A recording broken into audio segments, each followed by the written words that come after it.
Mataka na share button, can share the video. Let us talk about belief system. When we actually discuss this particular topic, belief system, it is as a result of conclusion or stand of our brother the other day in a program I made Mbo Obi.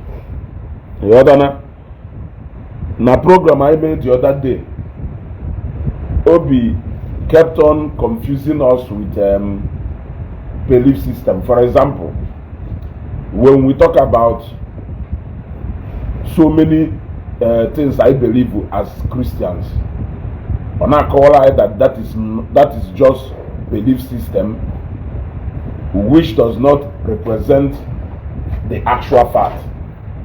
So now when I decided to say one or two things about that, he referred me to the dictionary. Where's Muje Sheikh here? The real meaning of belief na dictionary. I remember that day that I will handle that topic. I remember very well that day that I will handle that topic. Belief system. Can the madu wegota eba ineje? Doris Abalisi, good morning. Good morning, good morning, good morning. Share this video, not very important. Share this video. Share this video, share this video. Metaka na like and love. Click on like and love. Click on like and love. Click on like and love. Click on like and love. Then I noticed again that Mbebu changed na discussion I with that day. Ebu change. Then I asked him again. Mbenjori asia. He believe na mmado enyowa. Doreo. Osekwa yes. Kama no gono belief system. Nwechukwa again say he believe na egba afa. Osekwa yes. Kama no gono belief system. Okay, so let us talk about that belief system today. Actually, what is the meaning of belief? And that system related to if I name it. If I name it, no don't job if I name it. Normal. Let us go to the dictionary and get a dictionary meaning of belief. What is the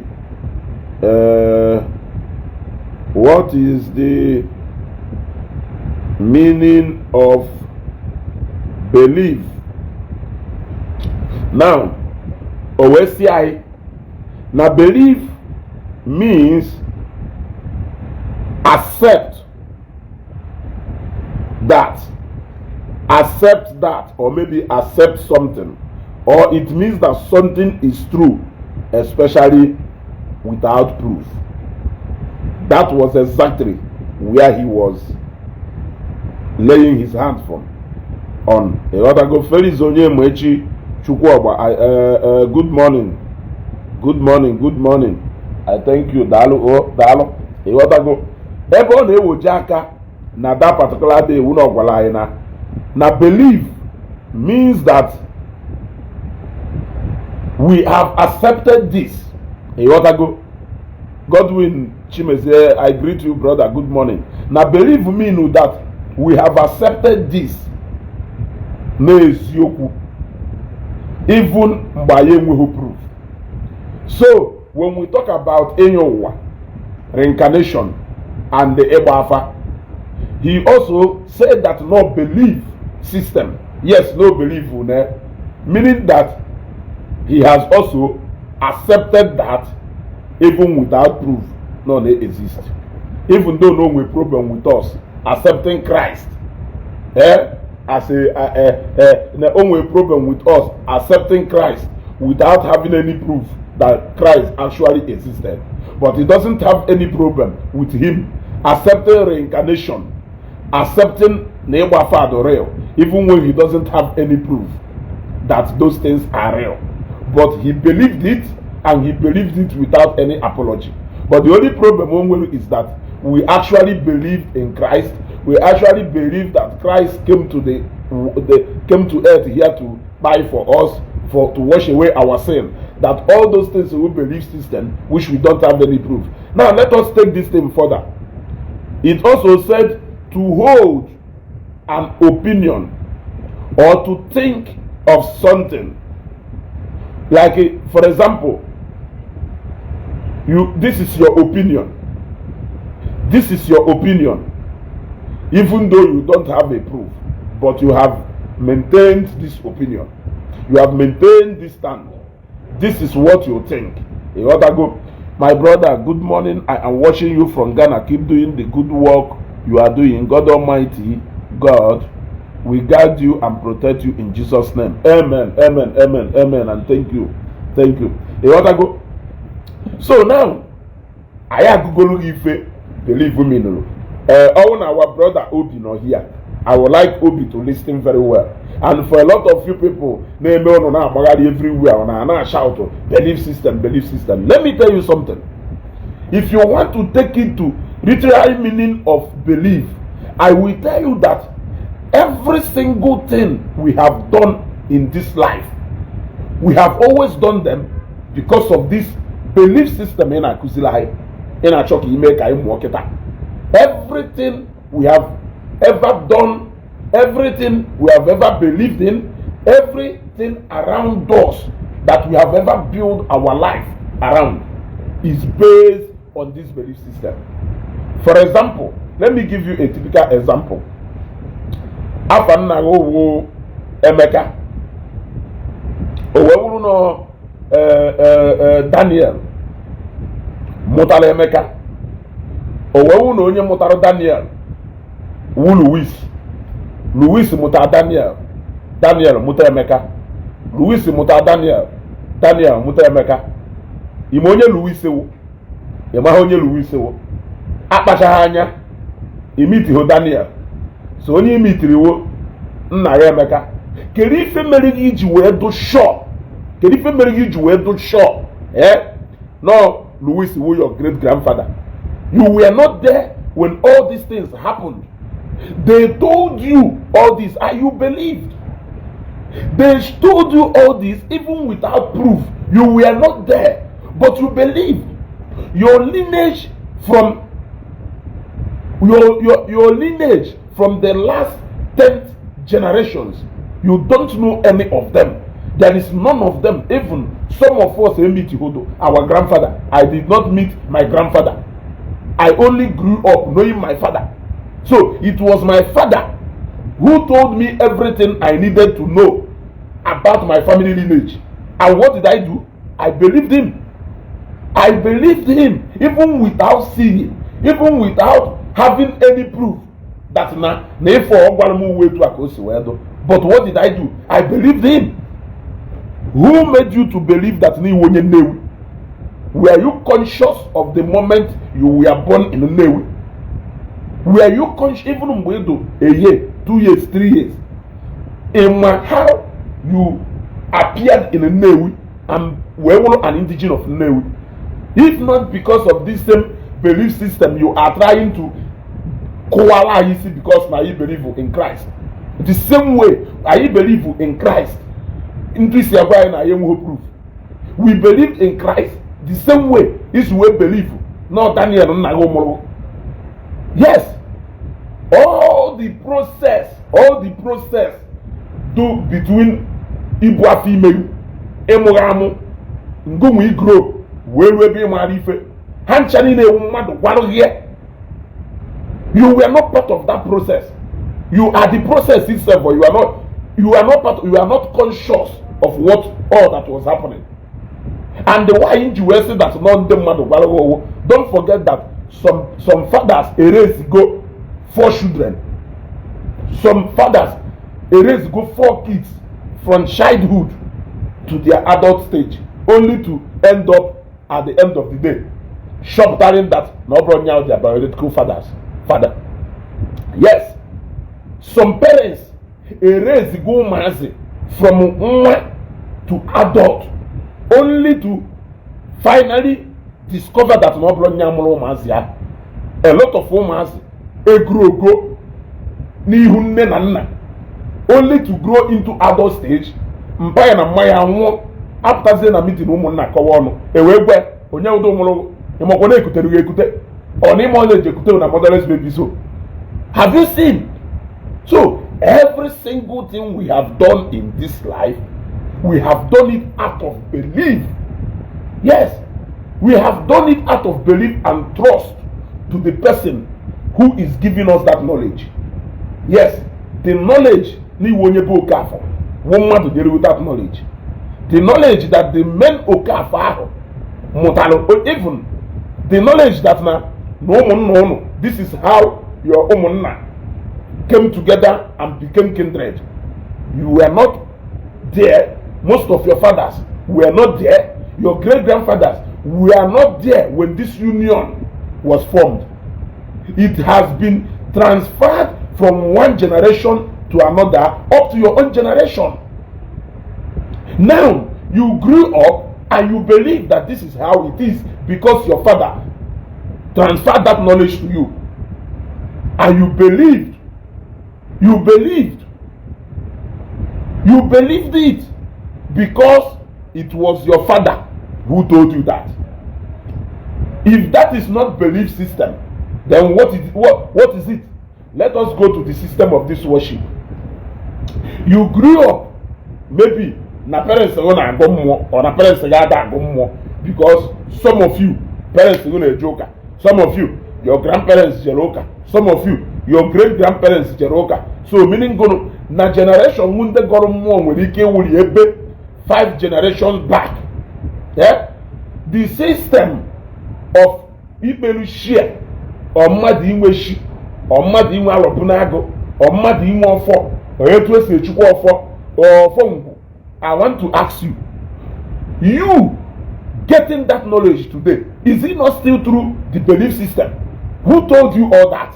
Were you there? Your fathers were not even there. Your great grandfathers were not even there. Your great grandfathers were not even there when this particular principle upon which you people are acting on today were formed. So it is a belief system. You are practicing it even when you don't have a proof on how these things came into existence. Even when you don't have, why are we even running away? Far. From there, go to hospital. When you go to the hospital, doctor will prescribe when your directions of the doctor is giving you directions not because but because of if and don't believe you. If you go myself on when you feel mama but all he believe you now because not a doctor who professional now but they prescribe no he believe you so that is why in say that everything about our life, everything about the life we are living today is built around that belief system. Now, if we have not all died today, and all those beliefs from childhood till now has been sustaining us and carrying us along, even when you want to go and get married, you are going to marry a total stranger.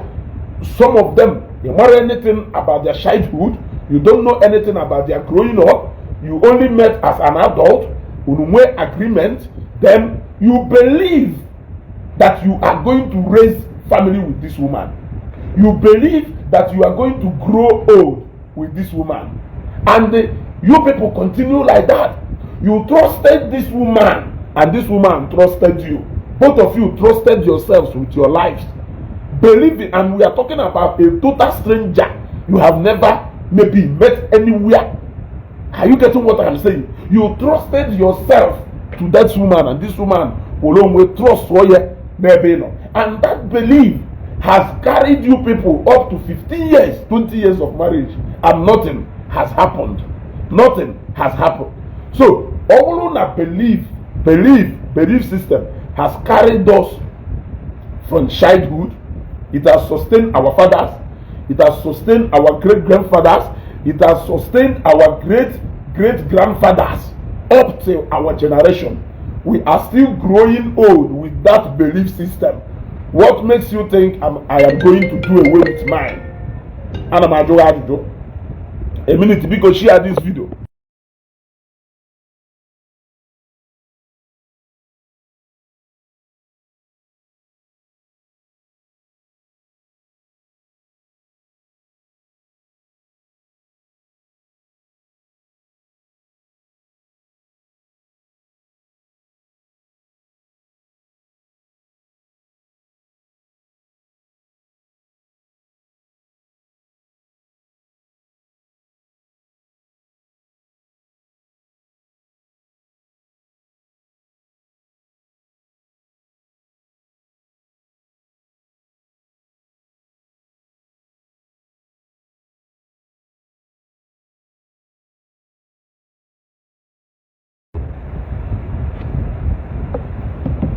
You got to go, yes.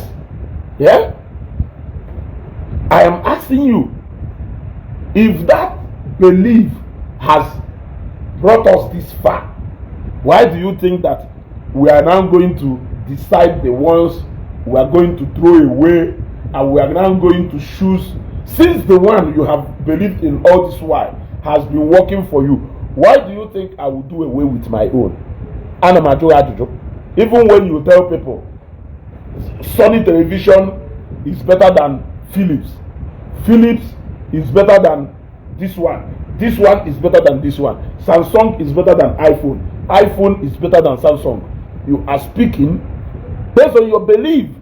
That may not have you ever thought about the fact that Nefa Hikulu may not represent the fact? You have never thought about that. But all you have done is to believe, and the belief has been working for you, and that is why you have chosen to remain in the categories of people using iPhone. You have never used a Samsung. No matter if they use Samsung good experience, no matter heaven had experience in the use of Samsung, you don't care to know if you believe now iPhone is the best. Una doesn't apology came where he see. Una doesn't apology came where he see. Some of the stories some of the stories in our cock you way back here up. Some of the stories in our cock as fact you way back here up your standing. Now they made an argument in a Facebook here. Some of them were stories being said by someone, but you believed it. Those some of them are stories that are being said by someone, even where you have picked up that fact, it will be written boldly. I quote to somebody who has said it. Why did you believe that person, even when you don't know him or her? You don't know him or her. Throughout our stay in the universities, everything Akuzilai na university were so things written by people, and yet we studied it, we graduated, and it has carried us into our different professional fields, and we are doing extremely well. If I had Kuziri physics, it was written by somebody.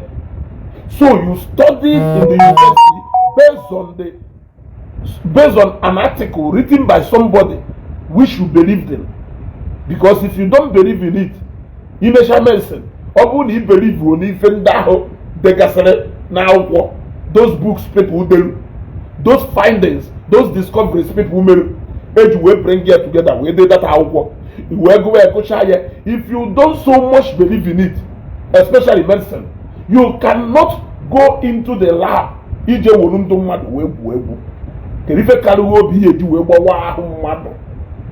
made a surgery, he made a major operation. Like this, carrying out an experiment that was taught to you by what is written by somebody, and you are applying it, and it is happening. It is coming into reality. You have believed.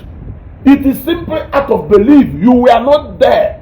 You were not there when all those discoveries were made.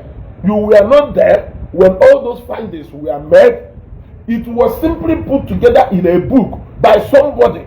But because this is a profession you believed in, because this is a profession you had passion for, you went into it with everything in you.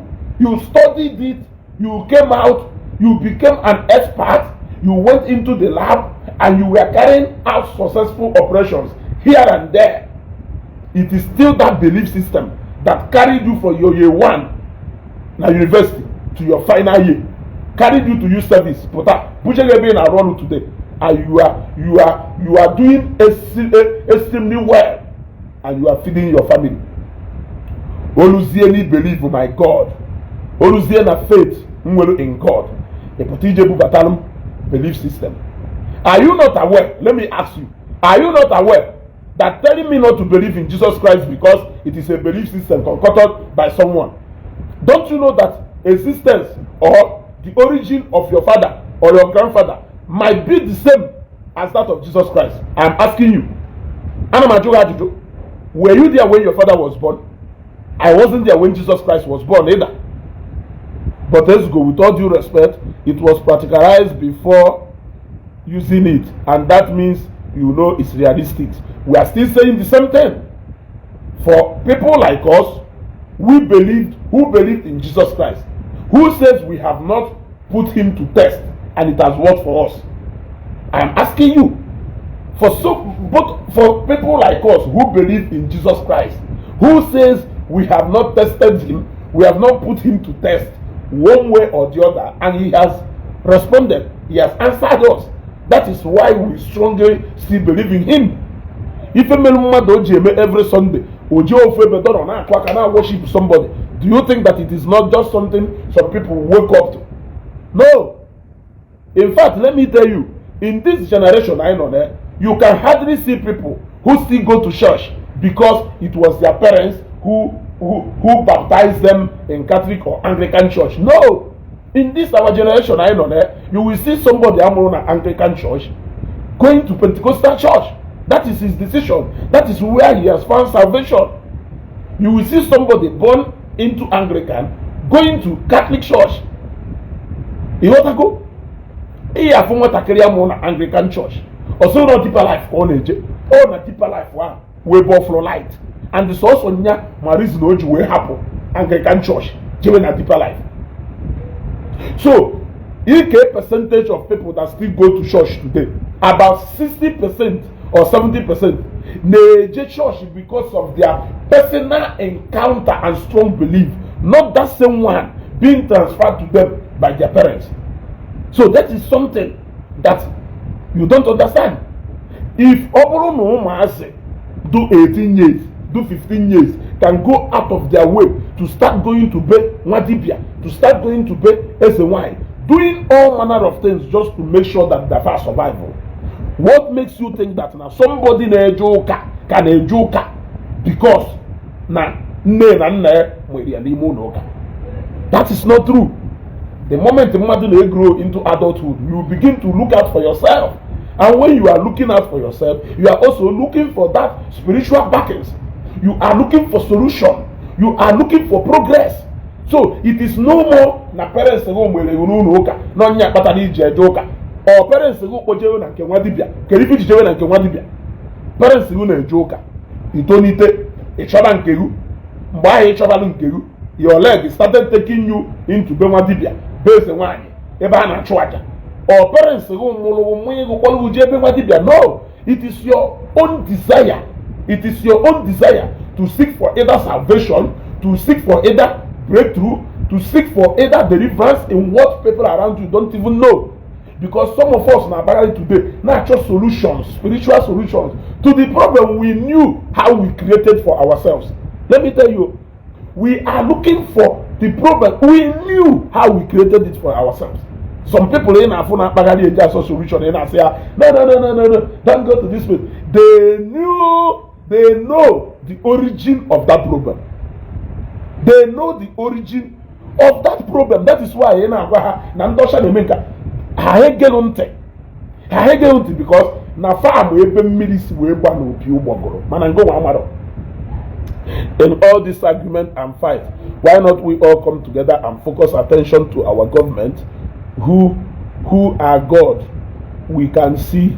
I come in peace. We are here to learn. No one knows it all. My brother, you are still saying another thing. Even you see that you are still saying another thing, Bendosha, now compare Nigeria here. You want to go? Our government is not the God we see. Our government are the people who are entrusted with handling the resources of our great nation. They are not our God. My God is my God. Except if you will tell me that, okay, this early morning, Nawa, Okino Edward, Zuzu out of this page. You will require another account to Batakwa. You will require another account to Batakwa. I will Zuzu you out of this page immediately. Now, let me tell you, if you are saying that our government is more like the God we see, who is your father and your mother over you? They are your God.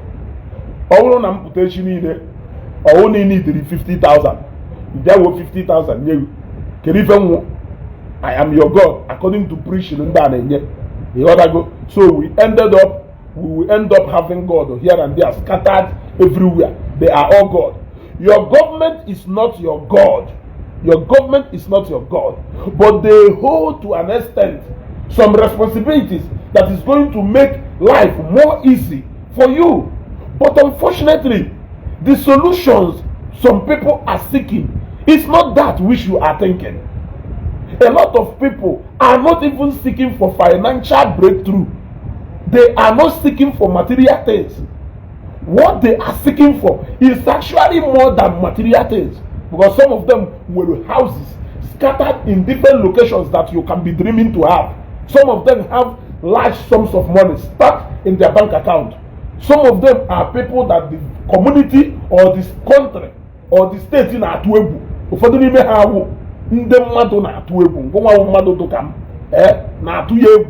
But he continues seeking for something which you don't know. So this is enough to show you that what people seek, maybe this God, is actually more deeper than what you are thinking. So nobody can ever take the place of that God. Nobody can ever take the place of that God. God is God, and his position can never be dragged by any man. God is God, and his position has never been dragged by any man. As Ihu I see where this is, and so why see where this is. In our doubt here, my problem is money. His problem is power. His problem is na ahụike. O nwere onye nwere ahụike. O nwere onye nwere ego. O nwere onye nwere power. O nwere onye nwere ife niile nwa mmadụ na-achọ. But ọ ka nwere something ka merie ọ na-agbagharị. Ịghọtago? So there is never, and let me tell you, the high level of ndochi Igbo onwe ha increased the moment they started dropping on the way they pray to God. And that is why Donald Trump, he bring America back to God. Yes, Donald Trump want to bring America back to God. So now, you look at a billionaire will go. I say no way. I say no way. Now you ask yourself, Unyang will go. Unyang will power.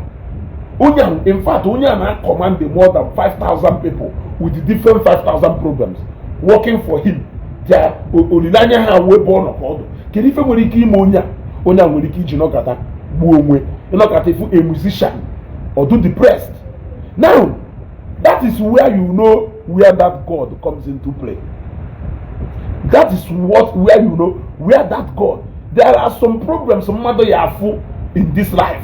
Although I have a problem, Nina had to go beyond human beings handling it. The only thing that will make you strong, the only thing that will make you to persevere, the only thing that can push you through is your belief in that superior being, in that superior being, in that supreme being. The only thing that can make you push through is believing that a being superior than to man is in charge, and that because it is only when you wait to the end, that is only when you will know whether the media will release you. Now, if man has failed you, if man has disappointed you, who else will give you the hope and the the faith to wait till you get to the end to know whether that problem will have to solve or not. It is God. It is when you submit to God. That is why some people, when they don't have faith, when they don't have trust, when they don't believe in any God, where human beings fail to help them, they will end it because they believe that there is no more solution. Since it is beyond human beings, there is no more solution. This is why you see high rate of depression. This is why you see high rate of they make all these gangster. Some of the people you see doing this gangster and Bendosha are people who have given up on life. They have given up on life. All these people you see now una trade.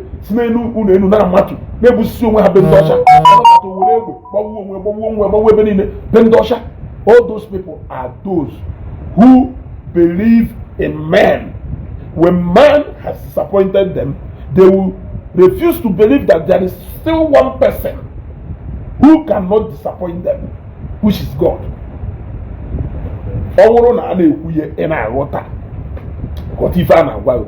Your faith and trust in God will make you more elastic.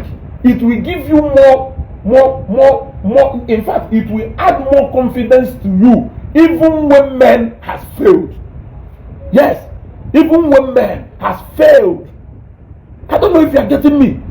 So, whoever that is telling you that believing in Christ, believing in God, that it is a mere belief system, that person is obviously joking, because the whole essence of your existence is based on belief. You say, then let's focus on salvation and redemption preaching. We are here to argue, to learn. So, what is redemption and what is salvation? Let us focus on salvation and redemption preaching. What is redemption and what is salvation? Salvation can actually translate from what you see to what you don't see. Eh? Redemption and salvation. It can be redeeming me from, depending on what is it. It can be from poverty. It can be from sickness. It can be even my soul. I can miss salvation everywhere. In the area of my business, in the area of my health, in the area of my soul, being salvaged from evil or whatever things. It can be repentance.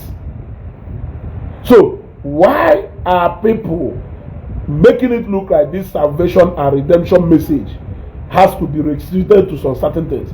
If you believe that now, if you don't want me to believe that my God can do all things for me, you don't want me to believe that my God can do all things for me, winning more souls. How can you be winning more souls to a God that is powerless? Can you win a soul to a God that is powerless? I am asking you. So why are you trying to make it look like this God is not powerful? This God cannot do anything for somebody. If you are telling me, if you don't even know the kind of problem I have when appreciating that message in appreciating, I may have a serious problem, and you don't even know the next solution, which may be detrimental to my well-being. Should it take before you bring that salvation message to me or redemption message to me? That you are going to get me is telling me that now that problem will not go beyond me. That there is someone I can submit that problem to, and that problem will be solved. Is that not the best way of saving a soul? Knowing fully well that our problems are different. Only how me next morning we finish. Do you know that a lot of people they take it go into her because they are tired of always not sure of where their next meal will come from? Do you know? Material things are made by human beings. Souls are for God. Let's see it on that way. Not praying for visa and the money, which due process can resolve. Then as you go, I've stayed in the hospital for 3 years. In all my years in hospital, my health problem was solved by men, doctors, and the one Now, waiting make me still there alive, but not God. World Broadcasting News. We in all those 3 years in on a hospital that you are not praying then. We with that your health. In fact, World Broadcasting News. They me back at us as you go. All on that 3 years in on a hospital that I wasn't hoping on God. That my mother, they were not praying for me. That my family, they were not praying for me. That my pastors were not praying for me then. Let that sickness then, let it come back to me. World Broadcasting News, they are here. Let me tell you that if some of you will faith unity in God, like a lot of people in their struggling mood, it is only God. God in their struggling era, it is God. But the moment they become successful, they believe in man suddenly. But all those periods they were struggling, it has been God. Or God. Is God. Answer me, WBN. They are here for the record's sake. No one if you could wait for 3 years. No one for that 3 years in area that you were not praying, you are not prayerful. People were not praying for you, and you are accepting that you did not believe that God will hear you. They here, let that sickness come back to you immediately, and let it come back in 100 folds. Only deceives no one. As in onye God, Emana ndị Igbo kwuchara okwu niile ekwucha. Ndị Igbo si na onye God osi ọgbachie. Onye God osi ọgbachie. Mgbe ahụ ọ na-eje o si desert eje obodo oyibo. Ile ya ada agba kwata God, if I ever cross, I will do this. How many of us in our most critical time, Ile ya na agba, God, I will do this. God, I will do this. The moment he cross shallow, and that you will start looking for things here you will justify reasoning here you will make. We know all this. Take for instance, pray no meha mobile turbulence nenu onye on equipment. God, if this plane land, I'm going to do this. The moment the plane are normalized, if also you be a no go na make hifa na plane na can normalize. We know. Is it not even happening in this world? I know that. Afugo mebe onye kwa mmadu. Afugo mebe onye kwa mmadu. Outside Nigeria. Olu ụbọchị nya na onye ahụ na-akọ ọnụ. Ime ife ọgbara onye ahụ. Na ọ bụrụ godo na ịkpọta ahụ ebe a. Na ọ bụrụ na ọdụ n'akalaka m na mma bịa ebe a. Na onye ọzọ ya akpọtakwa m ebe a. Yes. Na ọ bụrụ godo na ịkpọta ahụ m obodo a. Na ọ bụrụ na ọdụ n'akalaka m na mma bịa obodo a. So when you do it now, I am not surprised because people are still doing something like that even while we live. Nevertheless, we are talking about belief. And you even from your analysis here, you have still confirmed to me that even if you don't believe in God, you believe in doctors. How were you able to trust your life to those doctors? Then it's him, not because of the doctor how treated Mr. Okeke don't mind. Then I will ask you, have you not heard about testimony in Mr. Okafo? The same way, doctor how treated Mr. Okeke don't mind. To God for help. So we no testimony in Mr. Okonkwo. So who says that now God that heal Mr. Okonkwo cannot heal him? It is a logic. Anything that don't have proof or evidence and trace doesn't worth fighting for, bro. Let's be realistic. God's name is already imbued in us. What about Oyibo that don't know the name and still surviving? Brother, look at, you are still typing the same thing all over and all over. You are still typing the same thing all over. If you are looking for proof and trace that God exists, look at me here. I am a proof. Millions of other people like me are proof. Why are you disregarding the proof we are giving you? We have told you that we have tested God and we have seen that He answers prayer. Yet you are there. Even when you know that the same hospital, not that same hospital, Emmanuel, But you still believe in that hospital. You still rush to that hospital. Are you not aware that that hospital in Nigeria, now so many is going at their bed, by mortuary? Yes, my mom, Morona teaching hospital, no. A book where a mortuary will to Tuishi, I be Buja. Look at, and outside Nigeria, we don't do that. World Broadcasting News, you have indeed proven to us here that throughout that 3 years in a hospital, that it has been God all through. Better go and thank Him. Better go and thank Him. You are running away from responding to what I said. I said, all at that 3 years in on that hospital, because I know what it means for somebody to be hospitalized for 3 years. All at that 3 years, that you have never hoped in God throughout that 3 years, that your parents, that your sisters, that even the church, they are not interceding for you in prayers, that people were not praying for you from all angles before you passed that 3 years and came out at the end of 3 years. The moment they put are now, you have moved forward, and you have people like you supposedly evidence that God is alive. People like you, WBN, are supposed to be evidence. I at that point I had to say, look at this person, look at this person, look at this person. Yes, people like you. But when we have people like you coming out to speak in this manner, even when you have passed through that process, within that 3 years, who do you have faith in? Who did you have faith in? Can only well faith in? Because within that 3 years. In fact, it will be easier for you to even believe in a stick within that 3 years. Yes. So within that 3 years, man becomes even nothing to you. Within that 3 years. But after a whole 3 years, you are here in the comment section. If you can go, hey Baba go. If you can go, hey Baba go. Amen. We outside Nigeria. We outside Nigeria. When we still see Ndocha praying for their sick persons. Yeah? Okay. Oh, sorry. My mother was praying, but I was not praying anything because the doctor told me that I may not recover some part of my body. But I told my mom and brothers, they said, doctor is lying, that Jesus Christ will heal me.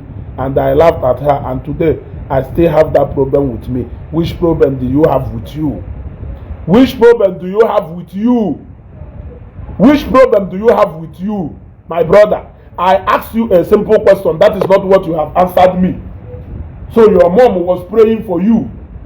Anna Manjo will say, "Wo here no wono na ade pelu that the church we are not praying for you, and the day who a man they were praying for you, but you are not praying.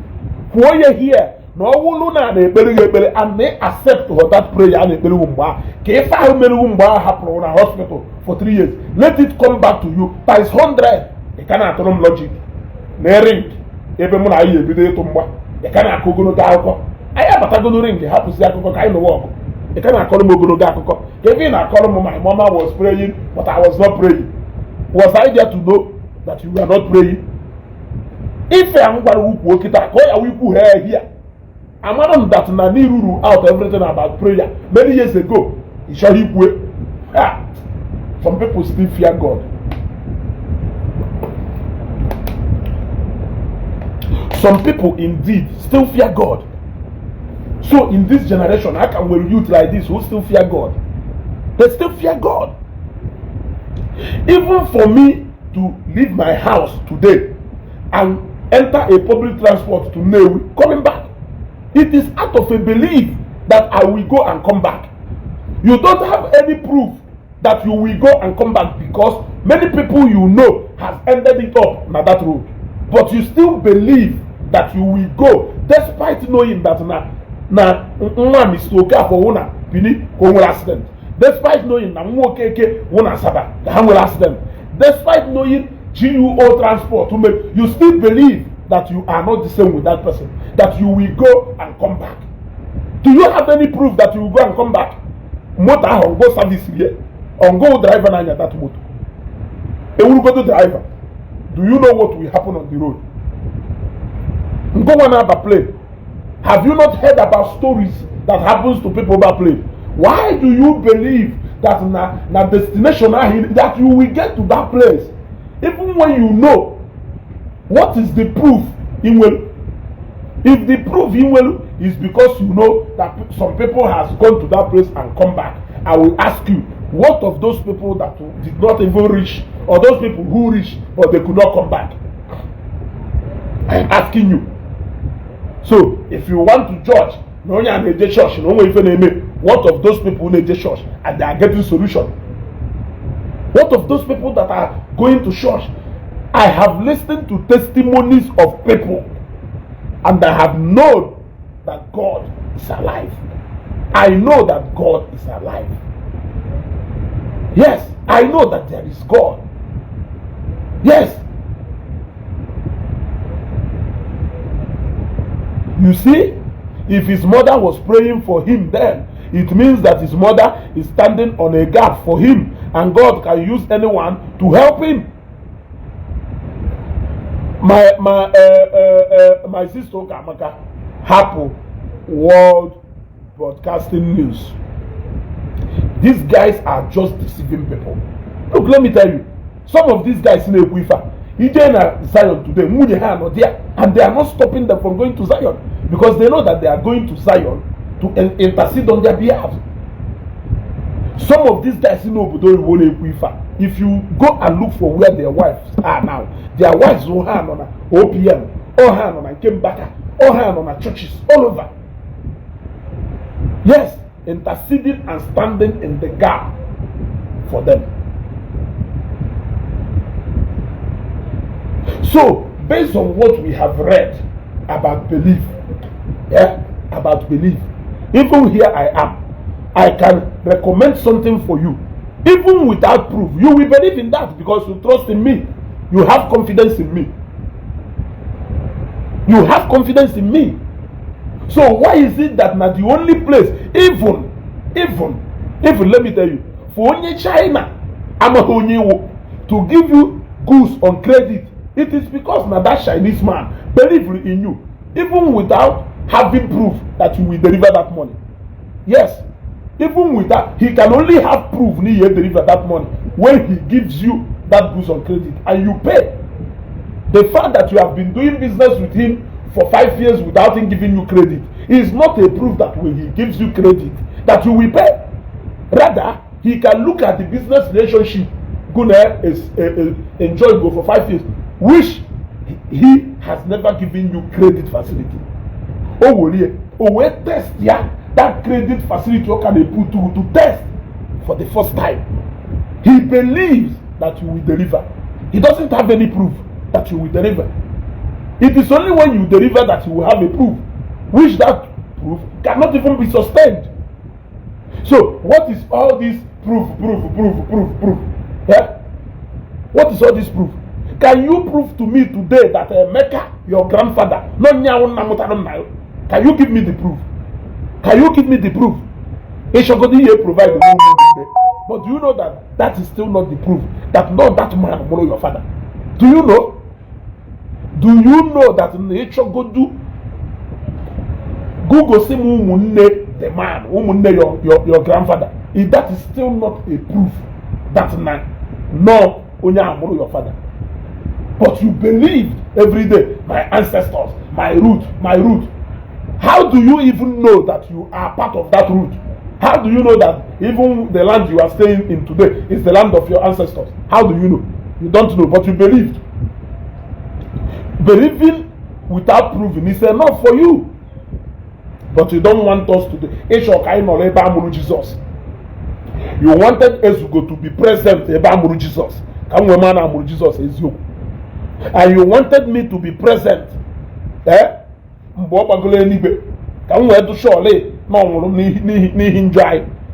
You wanted me.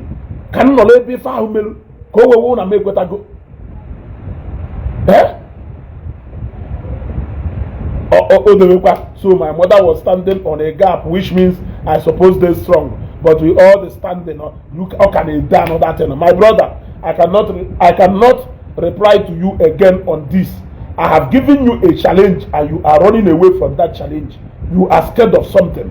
That thing you are scared of. It is only you who know. So deal with it. Facts, I cannot quote Bible for you. Yeah? I cannot quote Bible for you. Yeah? If it's sure for you, send their request. Serious. If it's sure for you, if you run him, if you send their request, but I hear no carry. Send their request, but I hear. Can double na whole seat way reduce low to 0. Of course, I'm not going to send their request, but I hear no carry. No name if you see, as this man, they serious, and I got to. In yako, in our church, if you do justify, I run and no nalo. Eh? Only one name John Waman and John when no ball, Mamma. Johnny name today. I know that no one. I am not doing it because I am ignorant, non-joke. I am doing it because I know, but I can't resist it. So, resist it. Know that the reward is coming and you cannot run away from it. Even if you throw Bible away, you will still not run away for reaping the fruit of Ifojo Email. So, by throwing Bible away, by discarding Christianity, because reject Christianity and be free. You can never be free because there is nothing free, even in Freetown. Yes, you can never be free.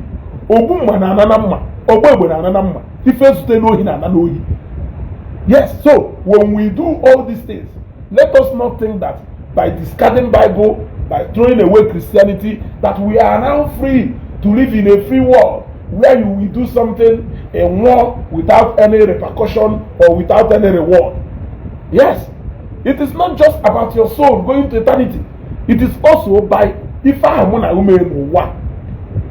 coming after us now that we are alive. In case if you don't know. So, Echona megare wele wuru mai no ogbe na wele ogbore mai no onu elu ofife ke ka ehara buhana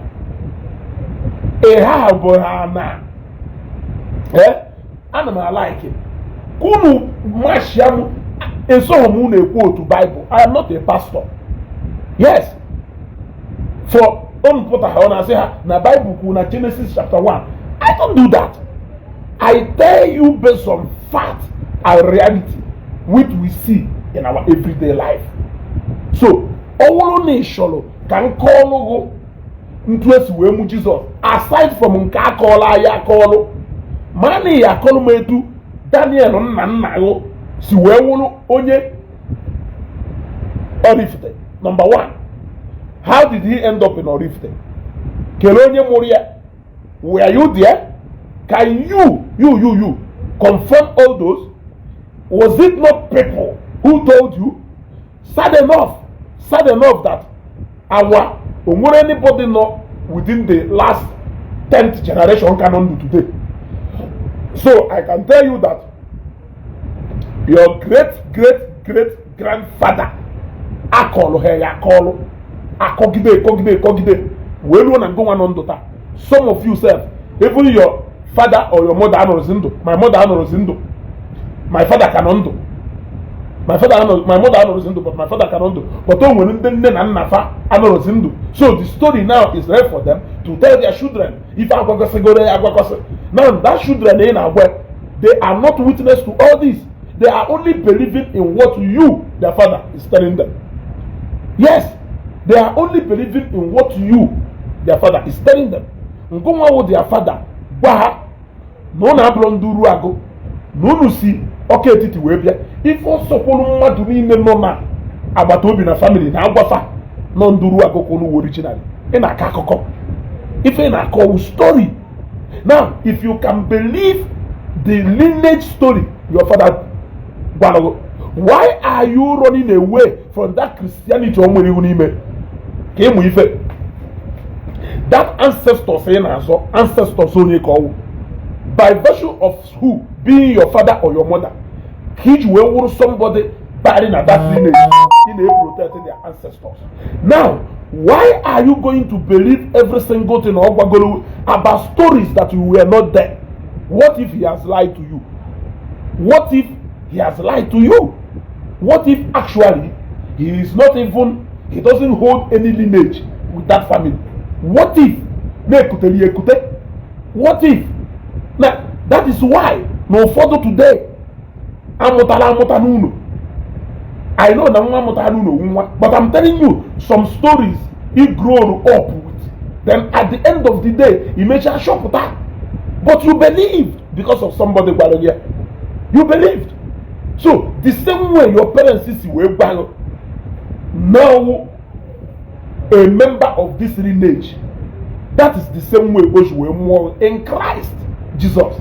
But you want to reject that Christ part of the message, but you want to accept the Emeka and the Okechukwu part of the story.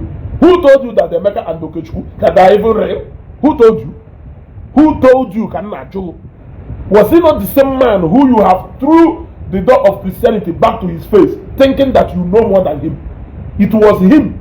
Nyamuru ni made that lineage. Nyamuru ancestors here came on a defending, but he's still alive. He is still alive. Mane jump go over. Defend his ancestors. Which you don't know any of them. You don't know any of them. Even when if women and if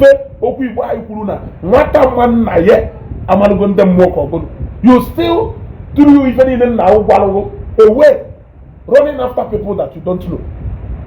I'm telling you, I'm asking you, running after people that you don't know. If not because of belief, what can we even do in this world? If not because of belief, what can we do in this life?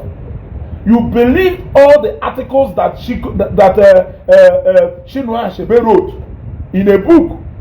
What if Chinua Achebe has lied in any of them? You believed in them. You quote them even when you are arguing.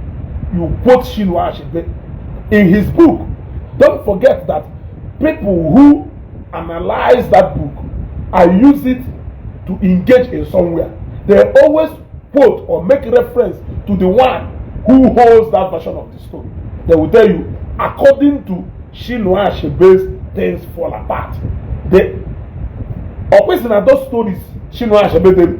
Now about it. Was it only Chinua Achebe who knew when all those things happened? Why are they still quoting according to Chinua Achebe's things fall apart? But you are coming to come and use it to argue. But the Bible that was also written on account of it was transferred from generation to generation until it goes to me and you. You want to come and start arguing? When I quote according to the Bible, you will come out and ask me, blah, blah, blah, blah, blah. But somebody can quote according to Chinua Achebe's things fall apart, and you will believe. You will believe. Yeah? So, if not because of belief, I will know no here. Malaki Kobi Bagota. Kaiban Kata. Hapu say the word broadcasting if I because I want a nana. And Domanama will gain. I could go Yukunana, and Domanama could go Yukunana. What I go. I do roll out along. Only Mezioku. Yeah? You see? So tell me one single thing that we are doing today that is not based on belief. Tell me just one that is not based on belief. I am asking you. Okay. Sorry. Culture is the people's way of life, which includes food and worship. Is religion belief a source of project? Look at it for a day. So so Gulu. At the end of the day, he squeeze the go worship. He squeeze go worship. Into culture by. He squeeze go in worship because you want to. So now, actually, Igbo, when a system has your worship God. Now, all Igbo when a system has their worship God. Why are they worshiping God? Gulezim. All Igbo when a way of worship Why are they worshiping God? And who even told them that that God is real? Who told them that that she okike ha na-efe not the real? Who was there? Who was there who gave account of how that she okike came into existence? I am asking you, was it not a belief that was transferred from generation to generation up to the generation we are today? You were not there. You didn't even know how all those things came into existence. Yet you are believing. And if it is working for you, the same way you cannot come and tell me that my own is not working. Yes. Yes. However, I can tell you not to believe in your own because but we cannot fight about it. Or believe folk. There is what we call lobbying. Lobbying is allowed, but fighting is not allowed. But lobbying, I can lobby you. I can lobby you to my side. I can preach to you to my side. But I cannot fight you, defeat you, and conquer you to my side. It's not possible. Those days and those eras are over. So tell me one single thing you believed in today. It's that you were there. Oh, the argument going to hire has seven also go in but say I make ya support her has to go and browse. Yeah? So now the same Google in our browse. Was it not an article written by somebody? Somebody was here trying to tell me the etymology meaning of that word. But was it your ancestors who wrote it? Was it your ancestors who wrote it? Why were you holding on to it? You were so sure, you so much believe that the etymology meaning of God was gotten from German language. Why did you believe in that? Was it your ancestors who made that word to be so? Why were you believing in that? Why do you so much believe and trust in that which was written by other people's ancestors? Because you want to cover and defend something I don't understand. That is what I am asking you. That is what I am asking you.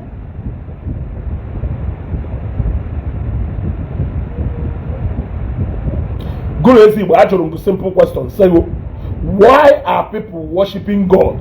What are they worshiping God for? I ask you a simple question.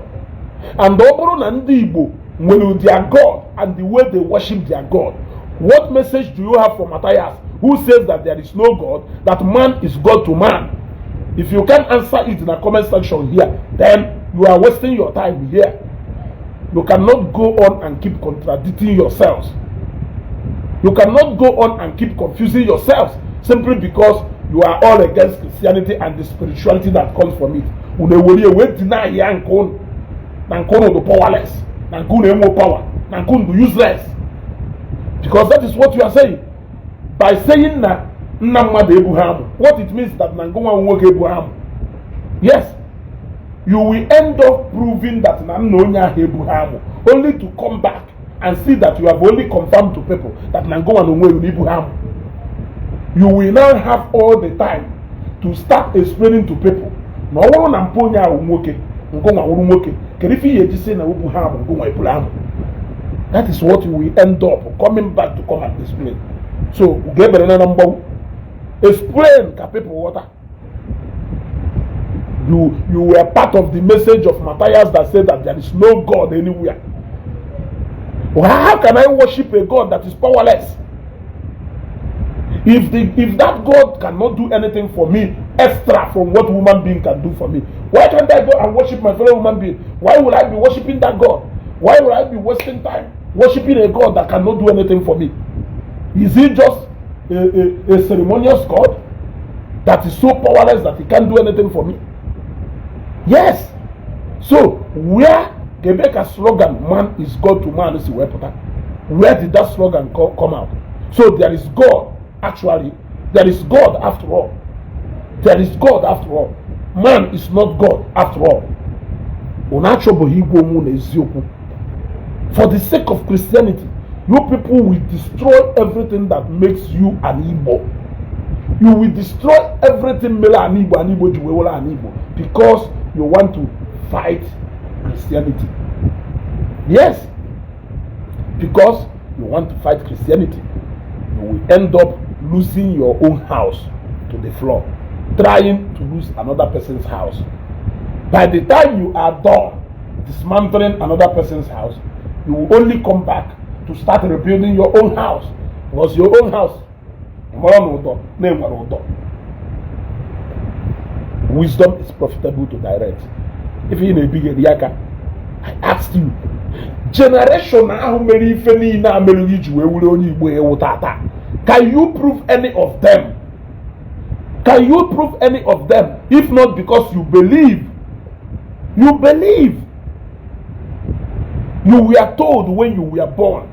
The moment amuro ebito kusibeli ife niile ebito kusibeli hu ni wonyi Igbo ebito kusibeli hu na nna go we Emeka na nna go wo John na ekunu si we mefa akusi chalo ya. You believe.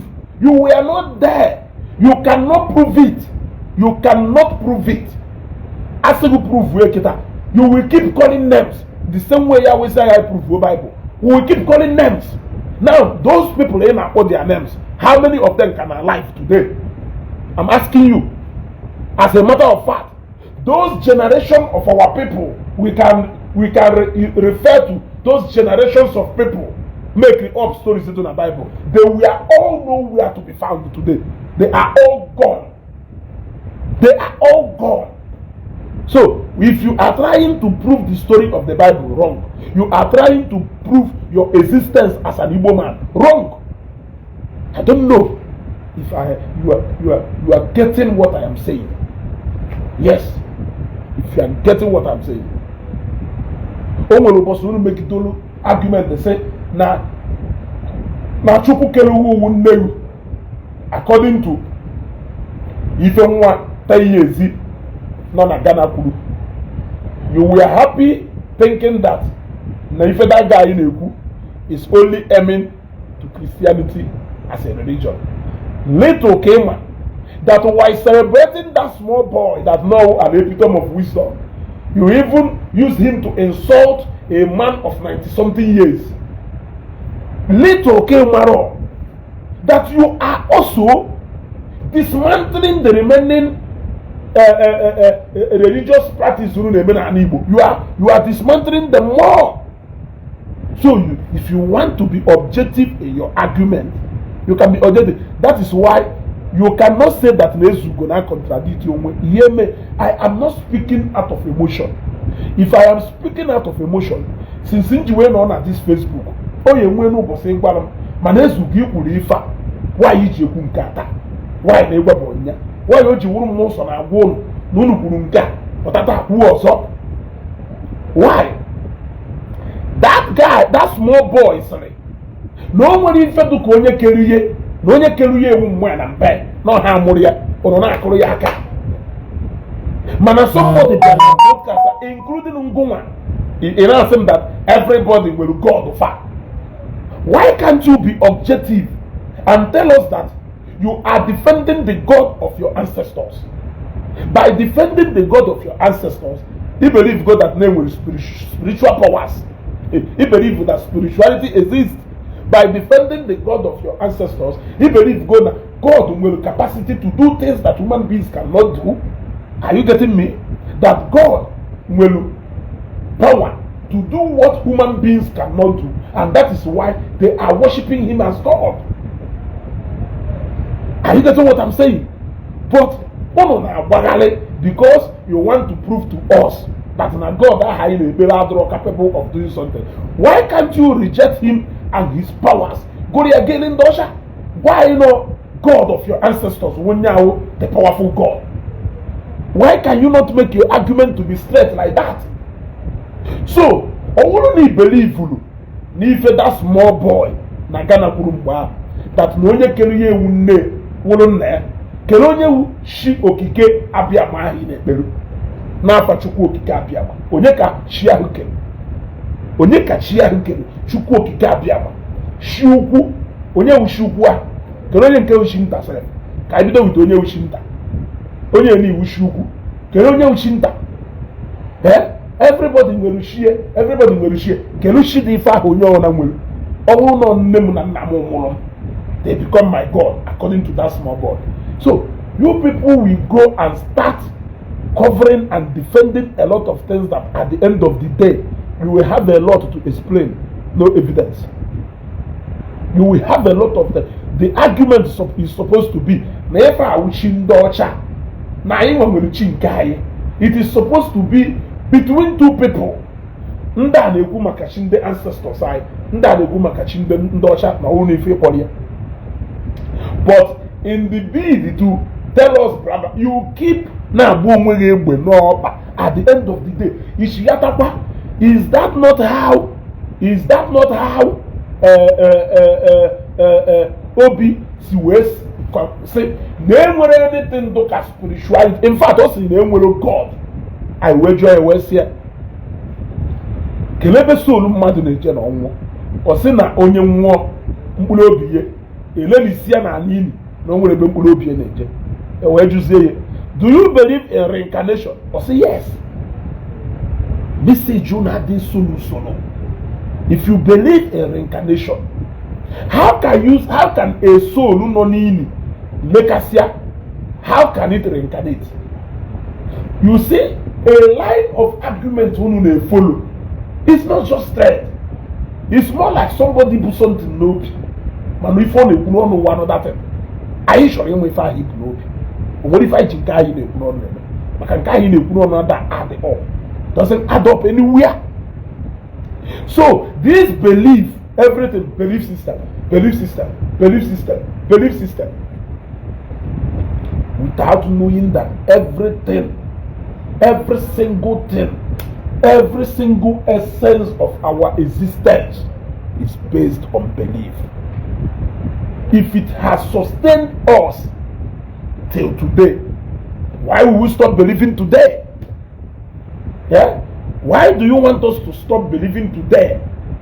If I believe that marrying this my wife is going to favor me and it is favoring me, and I believed before I went to marry her, if I can believe that no nya asere wonnam no nya wonnam and no nya ogwaramo wonne no nya wonne and na ebe ahụ ogwaramo wo ana ire ebe ahụ ana, I believe. Have you not seen an agwarago na anon ije ka ije ko ife na na onye ọzọ pụtasị na ana mani ka na azọ dị ana because me believe na agwarago na ana wa anon.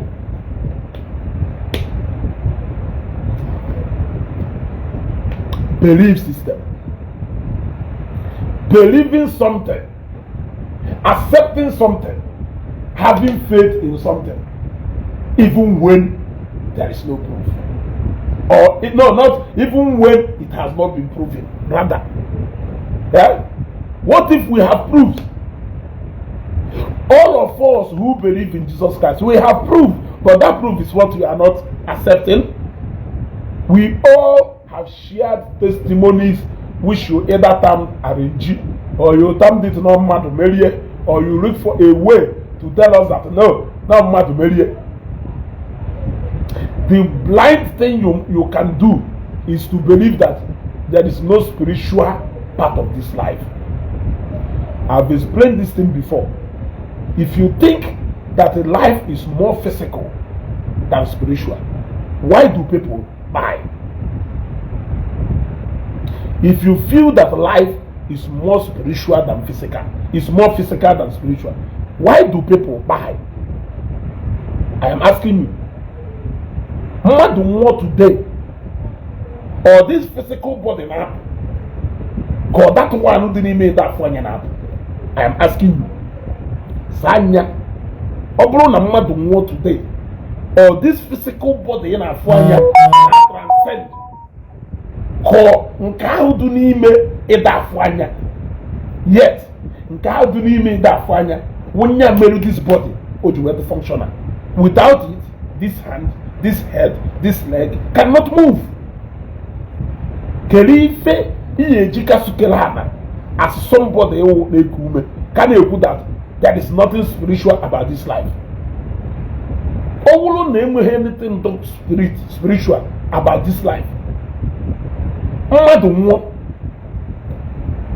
nya kedu ife mmekwu kedu ka mmesi wee kwuo because okwu odum akọwa because ebe a nnọ kịta awụ mmụọ nọ n'ime m na-ekwu okwu ọ bụrụ this body the moment mmụọ ya nọ n'ime m pụrụ this body becomes useless and none of us has seen that mmụọ nọ n'ime anyị so kedu ife dị n'ime dị ife ha na-eme osi na mmadụ pụọ onye ahụ atọwọrụ n'ozu gụrụ dị ife ahụ kedu ife dị ife ahụ na-eme osi n'ime mmadụ pụọ onye ahụ atọwọrụ n'ozu ana m ajụ ajụjụ ụfọdụ sef ka a mụrụ ọ bụrụ na ife ahụ n'ime nwa ha apụghị apụọ. These are mysteries that are beyond you. That is why even Ndocha for one day has never denied that there is nothing called spirit. Ndocha didn't deny any more spirit. Ndocha believe in them more. And they have believe in them when okay more.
Sorry.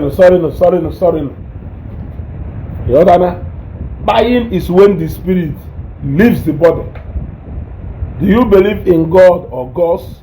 Say the truth, because some of you don't believe in God. They believe in God which is idol. Eloquent Clement, you are right. Now, what I actually want them to differentiate so that we know clearly where they stand. Because in this argument anyway, they keep contradicting themselves and they keep shooting themselves normal. You understand? They keep making it difficult for the argument later on to be very difficult for them. If you don't believe in spirit, what do you think controls this physical body? Can you, the doctor, or another particular thing, name up Madam Wuzbo? A lot of people name have one. I can't wait for the organ donor. Wait the man. So it's not as if that the whole organ donor mother now shut down at the same time. Can you fit the file name or Tajubulu open Hosier? I want to week if I have work or if I make Madunike if I have work. I am asking you, go to the file now because so for area ha he feel pain anywhere ha just na-akpụ ụra si ebe a jewa and ọkwụ ndị family ha ji medical history ha si ebe a na-akpụo jewala onwe ha. The other day wu otuto tụrụ mmadụ na-apụ ka ejere ụlọ ọgwụ ije nwa onye a si ebe a jewala. Kedu ife dị ife ahụ n'ime osi n'ime ndị mmadụ apụọ? You don't believe in spirituality. Ebiakwa ebe asị m na ndị ọwụ na nwere chi ha na-efe nwee etu ha si efe. Naanụ wee na-ajụwa ajụjụ mbụ ezugo wee na-asị gị kelee ife wụ ife ahụ na-eso okwu.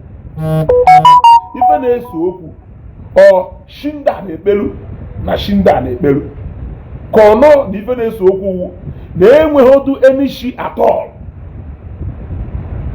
Kedu ife dị ife ahụ na-eso okwu unu ya eme in the simplest term etu anyị esi wee ghọta.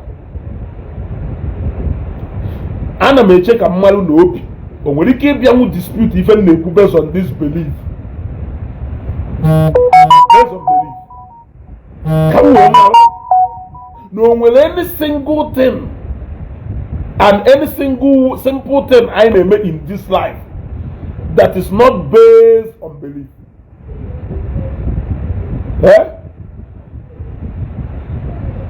Kelu ife dị ife aha anyị na-eme in this life that is not based on belief. Tell me one single thing. Then you people keep saying that na enwere anything do spiritual. Ọrịa ọwụ na enwere n'ụwa unu eje na-akpọ otu afa ihe chefuzie na ịfụ na ọrịa nke ahụ ịma afe na ndị ọjọọ ya ejikwa ọrịa ahụ pịatụkwa self. Now if you keep treating it without backing it up spiritually orie isi mathematical wee jụọ ajụjụ wee sị go prove onye wrong na esi na enwere ife dịka spiritual p and zen nya poison nya spiritual nsi ọ ife ọwụ o nwere ife mmadụ dị m chọrọ ego mazi bụ ogo European has their own religion and culture even before Christ was born. Christianity is just 1,800 years in Europe. Before Christianity get to Europe, they have their own religion, but they realize that their forefathers are worshiping what they are not supposed to worship. That is why Europeans became Christians. The other one, the election here, the election here, I need to read the election here. Always say na ọ bụrụ na anyị chọrọ ka anyị prove orie na-enwere ife dụka ịkụ nsi ịghọtago maka ka anyị kpọba Igbo ife dụka ịkụ nsi I prove wrong mwee kpọọ ya oweza mwee sie na ụnụ gwara anyị na enyi ule ha chefu na anyị nwa do learned enough to the fact that na anyị mụ ife onye diabetes onye sugar that we are not so ignorant that na ya maro na enwere ife a na-akpọ Lagos but na anyị gwara ha na enyi ule do real na eke afọ do real na enyi ọkụ do real that all these things do real. They forgot na anyị gwara ha n'ifere na do real. Now in asisi I prove wrong n'ifere na adohore ri na-ekwu, whereas that you have a case na akago which is the case of Mamumuchu. Anyị gwarago na ife na-eme nwaanyị ahụ do highly spiritual. Egwa anyị na ife na-eme do physical. Ịgbọọla anyị afọ ọrịa na-arị ya, iwepụta ya na Facebook, ndị mmadụ tụkọọlụ ya ego from February till today. Ọrịa ahụ na-arịa ya anabụ, but ndị niile tritiri nke ha through spiritual way ma na-enwere spiritual effect do n'ife na-eme ọkpa ahụ. Ndị niile triti nke ha through spiritual way, ndị niile follow nke ha through spiritual approach. Nke ụfọdụ n'ime ha aha eru 2 months ọ na, nke ụfọdụ n'ime ha aha eru 3 months ọ na, unless nọ nke ndị mere ha ya niile amosu, because anụ ndị nwere nke nwoke nwee nke nwaanyị. Anyị ma na onwe nke na-anọ ọsịsọ, anyị ma na onwere nke na-eme onwe ka esi wee mee ihe na nke ahụ na-esi ike ọnụma. Anyị ma na o nwere ndị bụ onye nwa di ya na n'ọkpa today. Even one guy na-asọpọtụ si Mathias ike bụ onye nwa di ya na n'ọkpa. Ọ bụ onye nwa di ya na n'ọkpa. Ọ bụgo onye ahụ n'ọkpa for 10 years. Ọ bụgo onye ahụ n'ọkpa for 10 years. And I am talking about ambitious Usinta Kogono. Onye ahụ ibu n'ọkpa. Ịma na ibu ga 10 years. Mkpọrọ ya kpoje na nke onye ya ejene ya anya n'ọkpa. O ruo ebe ahụ tọbara onye ahụ logic. Kedu ife kpatara na doctors niile ma ị gwara m na ọkpa ahụ ericha anaghị ego niile iji wee si obodo oyibo bata. Yes. Ụnụ nọkata ụnụ afụcha eziokwu ụnụ agbara ọma je na-eme. The same guy bịa na Facebook bịa na Facebook ịbịa kọtọsi ezugo mbụ onye nchọrọ ndụ bịa na Facebook ịbịa kọtọsi ezugo jee na peji gọvanọ eziokwu nọrọ ebe a na-akọtọsị m. Ịghọtago? Mana ife na-emeghe uji siri ike. Ị chọghị ikweta na ife na-emeghe uji siri ike. Ị chọghị ikweta na ife na-emeghe uji siri ike. A na-apịa mmadụ stroke, anyị ma na o nwere so many ọrịa ihe lead to stroke. Mana o nwere onye nweghị any traces of that ọrịa n'ahụ. Ndị ụlọ ọgwụ enenechaa na bụ onye a na onweghị ife kpatalụ na ọka enwe stroke. Everything medical terms fail go na onweghị ife kpatalụ na onye a enwe stroke. Ịfụda na onye shuga nọ na highest, eje nene shuga ya na-egosi na ọrụ na highest, mana onye mee ya ọna, mana onye ahụ akpafa ọna. Is that not unusual medical conditions? Gbagwoju ndị doctors anya. Doctor wụ family doctor ọ na-emebe ife ananechi ife ọgwa nwoke chekwa sọrọ onwe gị ndụ na ya anwụkwuo. Chekwa sọrọ onwe gị ndụ na ya anwụkwuo. This is out of his profession. It is unethical.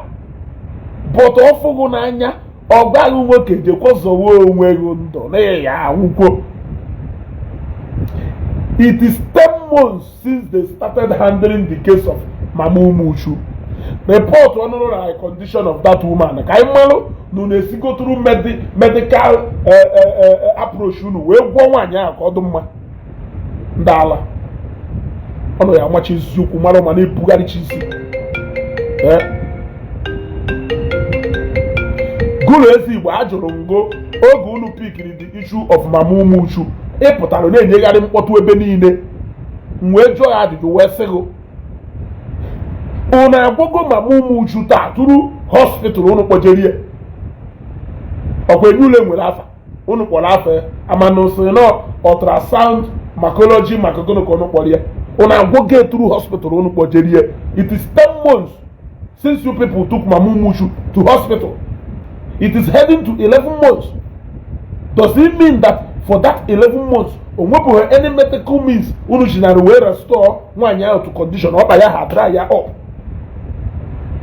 Mana ndị mmanya enye ule ama ka esi ejikwa mmụọ so were eto ọgwụdoro elu. M ji wee sị na a lot of people nwee problem today ma ife na-emefa.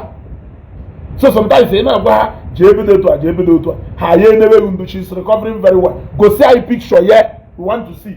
Since she's recovering very well for over 10 to 11 months. On arịa ntụpụ ọhụ ma ọ dị onye mere kidney transplant self ebinye na jewara onwe ife ọ chọrọ ije. She's recovering very well for 10 months and 11 months. She's still recovering very well for 10 to 11 months. She's still recovering very well. Enye ule mma na mgbe ọ na-eme nwata ya na mụ na emuru ofu ebe no akpọ ebu ya ebu wee jee na nke dị man ebe mkpojeru ambitious Usinta ruo ebe ahụ ruo na nke that man na-esi ọgwụ mana ekpele ka o ji eme ife ọ na-ekpe ekpele mana o nwere knowledge of iwụta ịkpata afịa wee si ọgwụ mana ekpele ewu ife ọ na-eyuzu eburu my cousin sister bata na nke dị mma na ebu wee bata my cousin sister ji ọba ewe na 3 days if I try ya off nya punk wee ruo taa the same thing with one day my mom nya ka unu dewelu nke mama ụmụchi ukwu unu makwa na ebe mmiri si wee ba n'opi ụgbọ bụrụ anyị ejezikwu okwu niile ọnya ka m ji wee sị when it's spiritual it is spiritual. It doesn't matter na nke mmadụ merụ, it doesn't matter na nke mmadụ metalụ, it doesn't matter na nke nwere ka esi wee mee special. Spirituality is spirituality. Ọmụ ya ekwu okwu na wee fụrụ osi n'ọnụ wee ịghọtago mana na eme m ifu na-eme igwe ego ọta ịbịa jụ m ajụjụ ha ndụrụ danụ kesi nke iji n'aka ife iwe bịa jụwa m ajụjụ. The answer which you seek is right there before you. The answer which you seek is right there before you. Unu no to 1 month ka ogono pụtakwa tikwa picture wee yochakwa ego gbafusikwa gosi na anyị condition ye ka anyị fụ n'ọdụgo mma na onye ekweghị egosi unu fụ onye ma na unu ebuje gị na nke nwa dibịa onye ma na unu eburu gị ebuje na nke nwa dibịa ana m ajụ gị ajụjụ guru onye ma na unu eburu na nwaanyị ahụ buje na nke nwa dibịa because ekweghị ekwe emecha kwe n'ute ekwele ekweghị emecha kwe n'ute ekwele ekweghị emecha kwe n'ute ekwele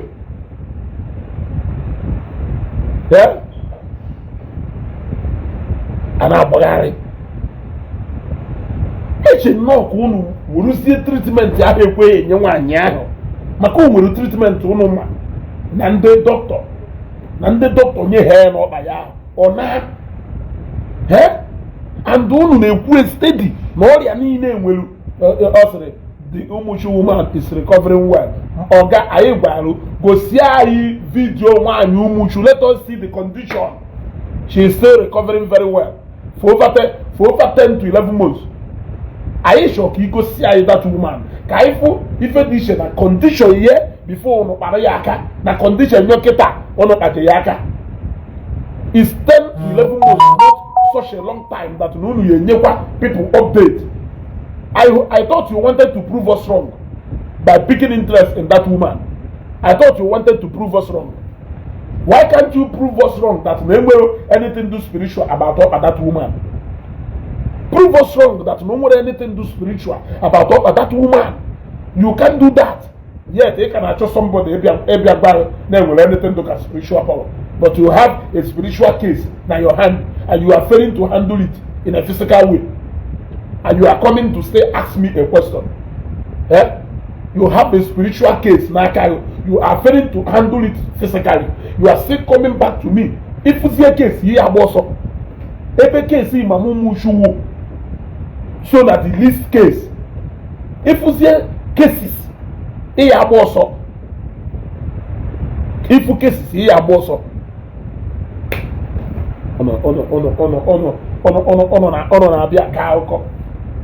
How many of their lives can this man to go this morning? They may go this belief system. It got that everything about the whole essence of our existence is built on belief. It's built on belief. Up to the belief and knowledge of who your father is. Belief and knowledge of where your ancestors come from. Belief and knowledge of who your ancestors are. They are all belief. You were not there when any of them took place. You were told and you believe the people who told you. You don't want me to believe. It's your Jesus. It's your Jesus. Then it's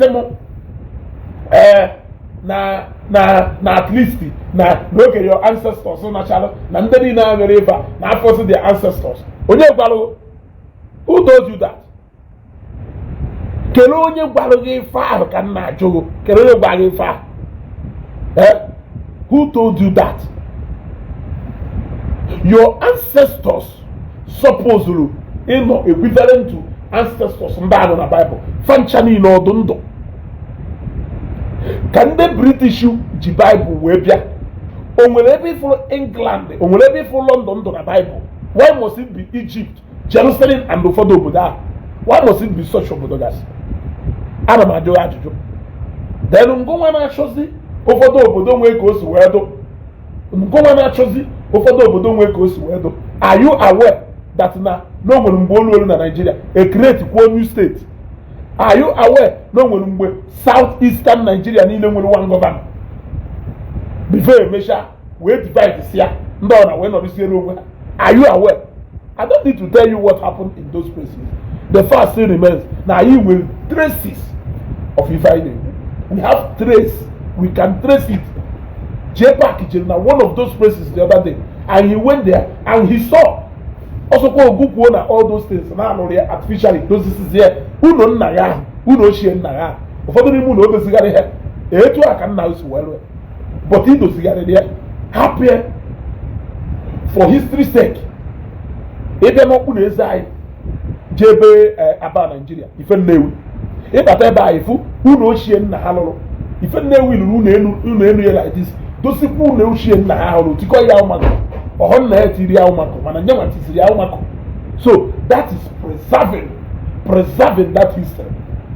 You may not ebe anyị enwerezi unu ochie dube anyị o nwebe ndị ya eje onwerezi unu ochie dube ha but ejekwa be ndị dụka ife nnewi ha. It will show you example of the kind of houses biri between this time to this time biri lolo because they too much.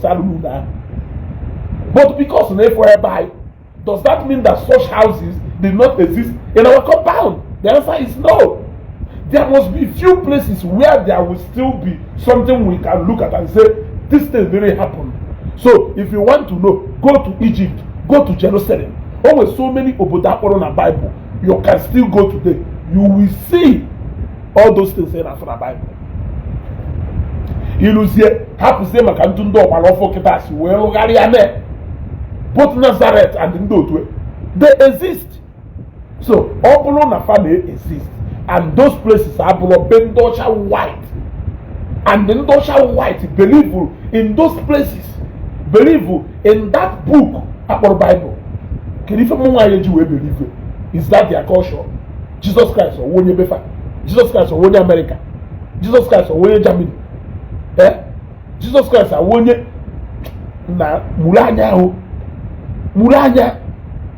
Muranya ekosina tu akosina story ono na kadro mo okuko ayi agbanu ni igwe ebe niile gbawu ni igwe onye nke na comment ebe if run okwafu na I only gave him a simple task ke task nyeri e manu na mgbe ahụ na ari ahụ ahụ ị na-ekwu na ari ya corona befa na program now. Hello.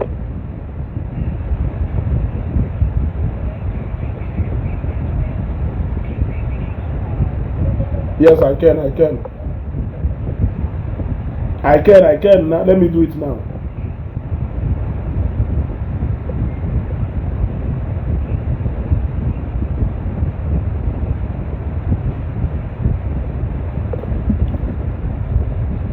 You want to go?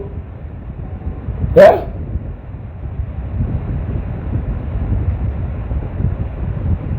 Nelly demo onwere ego ndị dị recent and all phone and Jamaica all aka mmejime transfer okay.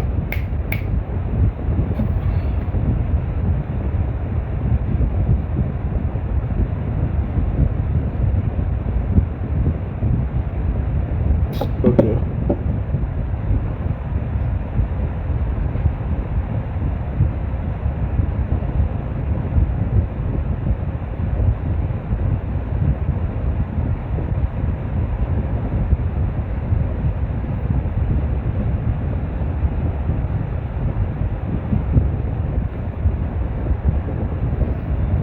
You want to go? So, noleba ka deceive. Noleba ka deceive. You want to go?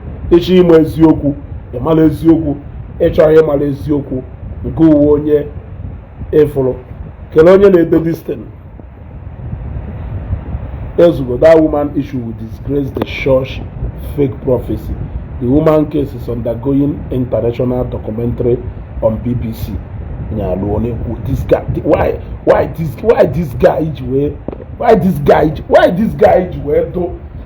guy do so daft like this? You are undergoing documentary on BBC. Which documentary can I undergo? All the people that BBC has interviewed, do they need to undergo a documentary for 10 months or 12 months before they can actually bring out the documentary? Iye melo onwe ebele guru. Iye medro onwe ebele guru. Onoge iye melo onwe ebele elupo. Oge iye melo onwe ebele elupo. I challenge you to show me the video of that woman today. Ka ọ bụrụ na onye ahụ obi n'ọkpa n'ana. Matthias, ka onye dị nwaanyị ahụ n'ọkpa ya ana. Ọ na-eche documentary. Why na nke ọnụ ha ebe o meru o buru na-asịgharị ebe niile. O wee wuruzie nke nọ under his care. I challenge Matthias. I challenge Ndomena Buze Eziokwu. I challenge you, Guru. Bring out the story of that woman. Let us see the leg of that woman. It's a challenge. It's a challenge. Prove us wrong. Go see your pawanya. Or only female one yam. No, Nana. Go see a kan we marka nwanye nwo sugar na here kan we mari ife okpa de onya de na okpa ya jibe nana na owo no feel no medically ka ya treat here. Yes, hey boy, it's traffic waters, no has that there. I will be Chelumbu motor was a computer in a motor. Me get Victoria State.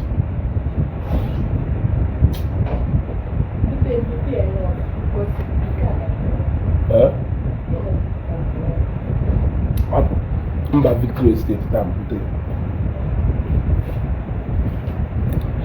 Alo ko Clement oya sanya no why oya juwe sanya o mi fo ya asam o mai fo ya asam because ezioku ahepuchi ezioku aka ajuru nguguru say I challenge you people to show us up at that woman ka ifo na onya do nwanya am up nana.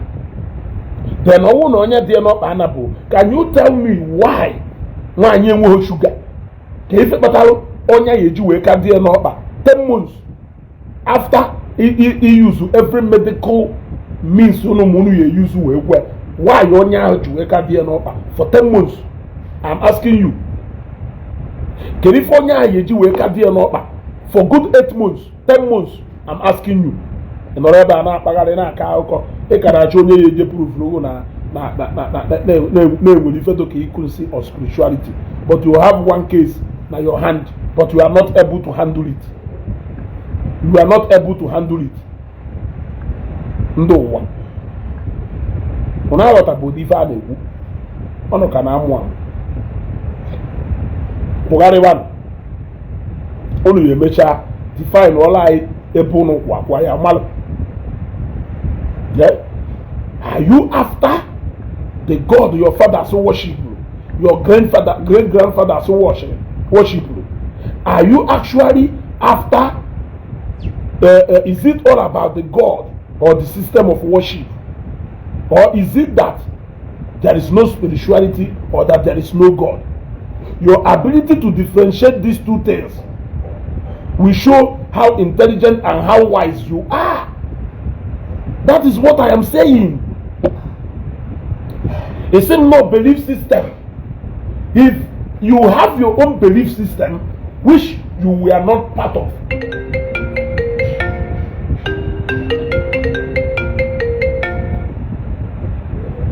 hello? Yeah. Peter. I'm not live, Peter.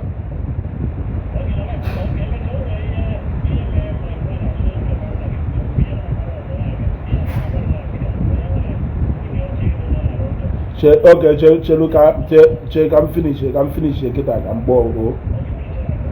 Okay.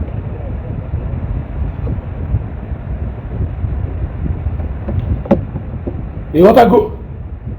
So, no. The fact is that you feel that an any proof about the story of Bible. Do you have any single proof about the story of an Igbo apart from the one that was written? You are just reading account of people the same way account of Ifemelu according to Peter, according to Matthew, according to Mark, and according to Luke. If you want me to disregard these people, how did you go to America?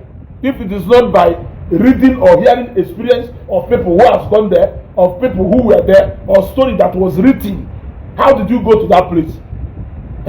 Alone and the Bible. It's all can why no munu? Why no munu? Why no munu? Why no munu?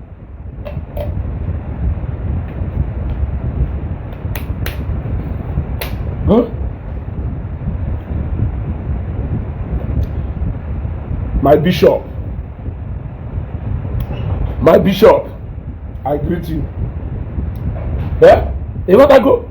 So, kelebo bino, ko bibia, kamu na etology go ofuma. Kamu na etology go ofuma because I have to confuse. I have not seen the kind of confusion mfugole bend down anywhere since Nejuwemo. How can you tell us that there is no God? Even Gulu, he maintained that position that there is no God. That there is nothing like spirituality. No one anything to call spirituality. That it doesn't happen anywhere. A return or back. Just a one. Need believe na afa. What is afa? Oh na mmadu ya afa na ana. Kedu ife na agwa onye ahụ okwu? Ọ bụrụ ndị mmụọ. Ọ bụrụ a certain spirit or the other. How can you believe in afa but you are despising me who believes in prophecy? Does it make sense? Except in the angle where I will see that you are defending a certain God or belief from somewhere, while I am standing on the other side, then I will know that both of us believe that there will existence of one God. I will know that both of us believe that there is spirituality to this physical life. Then we can now argue strictly on between the God who believe in it and the God who believe in it. Nke do powerless or guy supposed to be so. Argument think I have straight. But when you are telling me that you don't believe that there is any God, you don't believe that there is any spirituality, I will show you the most funniest and the most indicting question. When you say, can you believe who na spirit may exist? And spirit can be. If any funny mother self won't more believe in one. She make kind of one more. And will have other evil spirits that can still possess somebody. But let us take it to this one. I will draw Western mother more. Can even name pull up your yahoo. You see, no. Can even name pull up your yah. You see, no yahoo more. Name your yah. Namahoya. Everything I will say fantastic. I will call that. I will draw a simple question. Do you believe in reincarnation? You will say yes. I will say, how can you believe in reincarnation? In fact, all thanks to Father Sherlock. Father Sherlock will be that. I say, ever know onye nwụọ eniye mkpụrụ obi na ahụ ya let us ya ka ezi spirit ye nke na-reincarnate ife ahụ ọ sị anyị na belief system. So oh na your, because I will say culture, it is not cultural belief. Cultural belief, who solo ancestors I had the ha si anụ nwaanyị, etu fa si ebi ndụ. When it comes to area of worship, it becomes different because people worship many things. People worship many things. So the system of worship can never be the same. People worship so many things. But cultural belief on how we live, njirimara ndị Igbo, etu ndị Igbo si anụ nwaanyị, etu ndị Igbo si eyi akwa, etu ndị Igbo si asụ asụsụ, nke ahụ dị different. Now, osi anyị nọ belief system. Mgbe etu si ose, what makes you believe that na your own belief system do more real than my own? Ọ bụrụ na nkwugharị okwu as a Christian, say never have belief system. Na ọ dụghọ real, and by your belief system, ị na-agwa anyị na ọ dụghọ real. Mgbe eji ịjụ ikwugharị ọnụ, isi m jee gụọ the meaning of belief system ahụ. M jee gụọ the meaning of belief according to dictionary. Mgbe eji gụọ the meaning of belief according to dictionary. O wee na-agwa m nọ accepting something. Accepting something which may not have been proven. You know that go? Accepting something without proof. Accepting something, trusting in something that may not have proof. Wonderful. Then I ask you a question. Kelukis were to chop. Na Mike mụtalụ John wee mụta nna ya. Kel can go on at this generation. Si wee to chop. No, Mike mụtalụ John wee mụta nna ya. Is it not because your father told you? Is it not because your father told you? Did you not believe because you have belief and trust in your father? Wasn't that why you believed in that? What represent the fact iji wee malụ na ife ekwuru weziokwu? Are you aware? You have an idea? In what you have to say, are you not aware that a man raised to adulthood only to find out no bronyamura? Are you not aware? Are you not aware? Can you even season him that na my own who believes in something, but at least ni we trace. Can you trace you? Your father told you. Onye do gwara na nna ya he na fanya onyamoro. E do so no onyamoro. Onye gwa no onyamoro.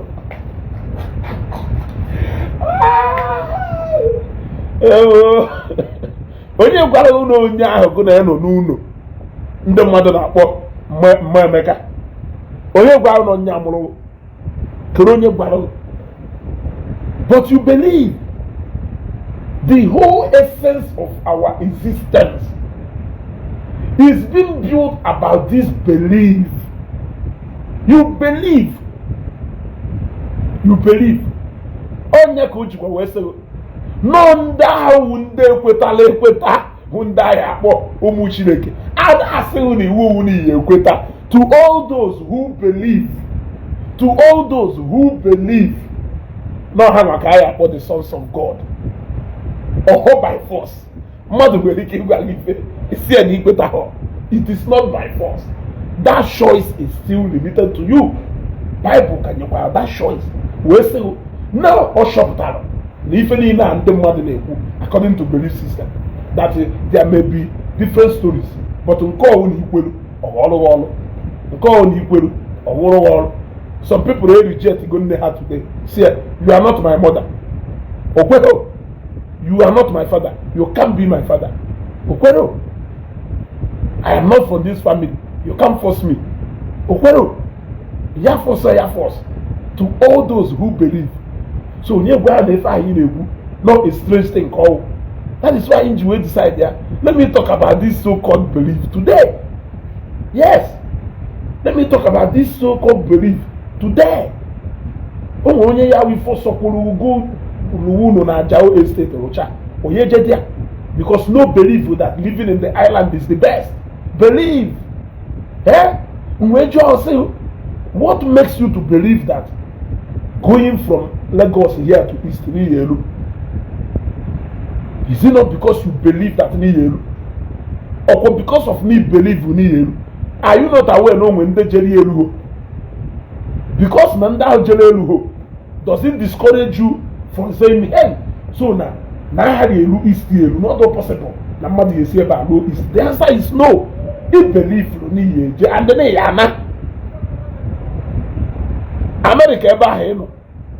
Can even make it way see from Nigeria eba jeba America ebe. Gine jiga no. Nne ya no na America. Nna ya no na America. Nne nna ya no hodia. Agbata obi ya no hodia. He other go. But he believe, despite the fact that all these people are not there, he believes that you will make it na the land of America. You will move, God being so kind, you made it. So everything we do in this life is built on belief. Christianity cannot be restricted. Christianity cannot be exempted. It is still the same. Yes, we believe in God. We believe in His Son, Jesus Christ. We believe in His Son, Jesus Christ. The same way you believe in your ancestors, even though you don't know them, but you believe that they know you. We may not know Jesus Christ in person, but we believe that He sees us. In our go in our golden ancestors, in our boha, okay, go for Biawology, okay, go Biawology. You don't know them. You have never seen them. You don't even know what they look like. Yes. Usually, grandparents are in a picture how if they can now or so or that kind of thing. If that if you go my mom can place authority. A lot of people na pome authority we wrote that. But I'm on money authority. You go see picture that but if a lot of people mad them from if I have a pomo authority. But I'm on but in a spiritual terms, that's of the moment I say make how you believe in Omonyo. So since now I'm home is authority, but none them want to believe there's authority Monyo. I found Jesus Christ and Bamori and Owa. I know him Bamori and Owa. I know him very now when we shall. Don't you think that the same way is authority is your phone? Now Jesus Christ is somewhere. Now for come here. Don't you think so? That's why he said, "Oh, Mister, okay, go careful." Then Nanaya, Yanu will lodge you. Okuedo, Yah will lodge you. There's a way you him was it. Yah will lodge you. Namo okay. Namo careful. Namotalum Namo Kunko. Namo Joshua. Now Yah will lodge you. Only believe in higher lodge. Go marriage will now Jesus. No, I want you to ask yourselves this question. Can we know the area where our argument is actually going to?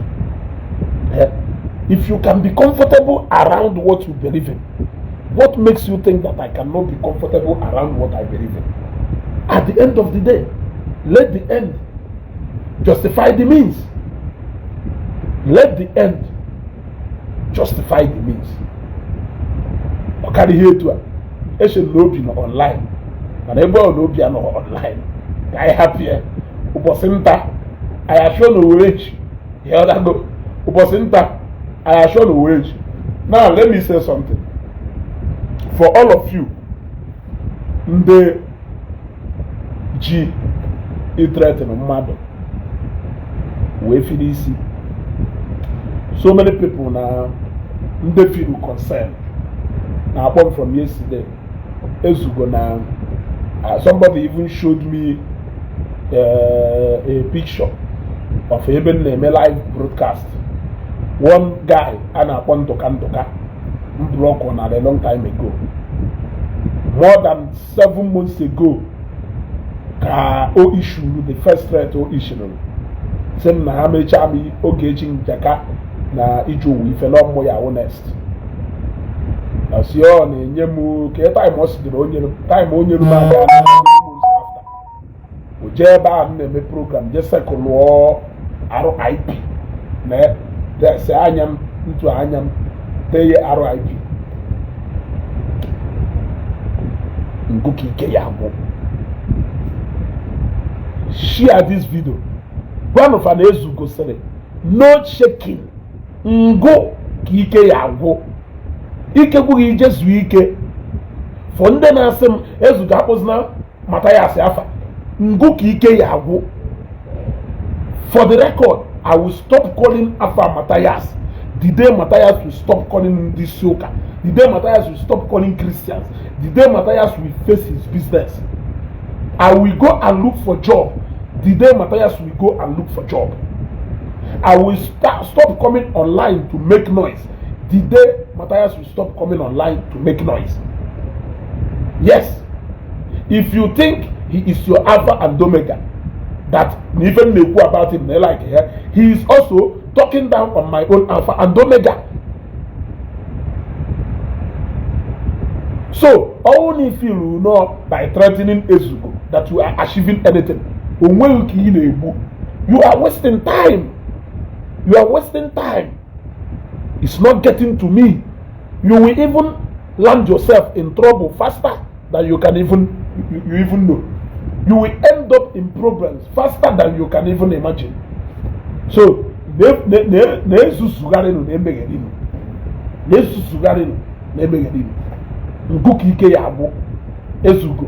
move ahead.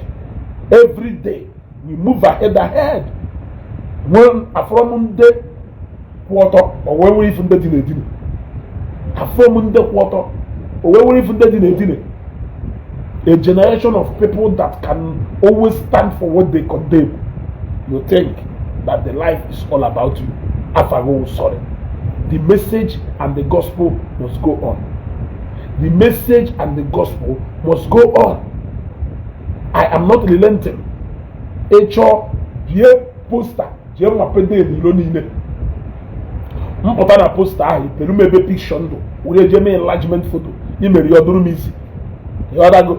How do onye asịrị nwụọ onye ha nwụọ onye ya nọzi ndụ ma mmadụ onye chọrọ ka nwụọ ma mmadụ onye na-akwụ gafe everyday na ha chọrọ ka nwụọ ọnwụ na onye asị ha na alụ ya nwụọ ọnwụọ onwe onye ya adụ ndụ.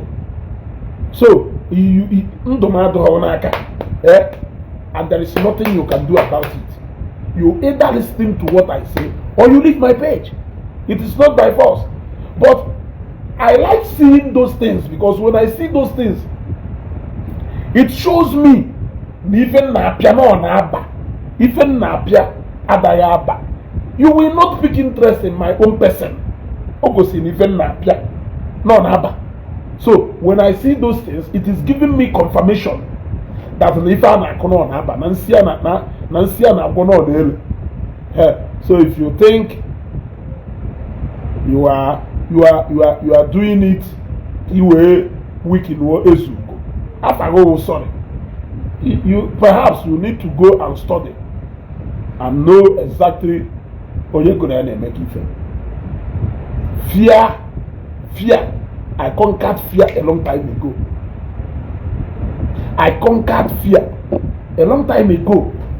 Aganako onaba. Provided no kurobia niile no buy ta. Achozi balu nwe hulu. Ijebu obodo oyibo mana ịnọrụ n'ebe a ọnọ n'ụlọ mara ife zụrụ n'afịa ịnọrụ n'ebe a mara ife zụrụ n'afịa. We will not allow you people to occupy with your evil deeds. Epụta ife nwatakịrị do 20-something years ọ na-akọrọ onye nna ya ka nọ ndụ ọ na-akọrọ gono ka ị na-akọrọ m gono ka ịma ị na-akọrọ m kedu ife dị ife ahụ ị na-akọrọ m maka omenala be anyị kedu ife dị ife ahụ ị na-akọrọ m maka omenala be anyị. Nna ahụ ka nọ ndụ ịkago nna ahụ wee mara ife nna ahụ believe na ebe ịgwa nna m amaghị ife ịgwago nna ahụ na ọmaghị ife nna ahụ ụmụ ife mana mụ nwa amaghị ife. Meanwhile nruo n'ụlọ ụka every Sunday mụ na nna gị na-azụ oche n'ụlọ ụka mụ na nna ya a na-azụ oche n'ụlọ ụka mana amaghị m ife isekọrọrọ RIP mana nna ya ebi ogologo ndụ mụ na ya afọ ife unu mere onwe unu isi unu ya emecha ife unu mere onwe unu no cap unu ya emecha ife unu mere onwe unu ụmụ bandit ọnụ bịara ihe ezuga egwu onye afọ bụ nni oriri jede chọọ nni ihe eri jegodo chọọ nni ụtụ rie na ndị mmadụ ericha na nni ụtụ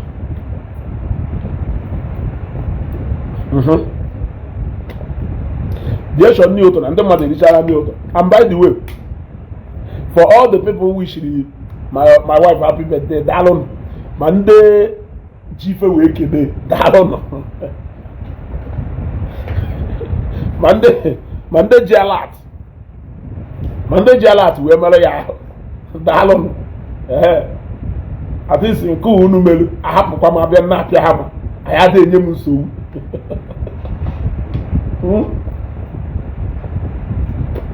Maka anyanwụ nwa na try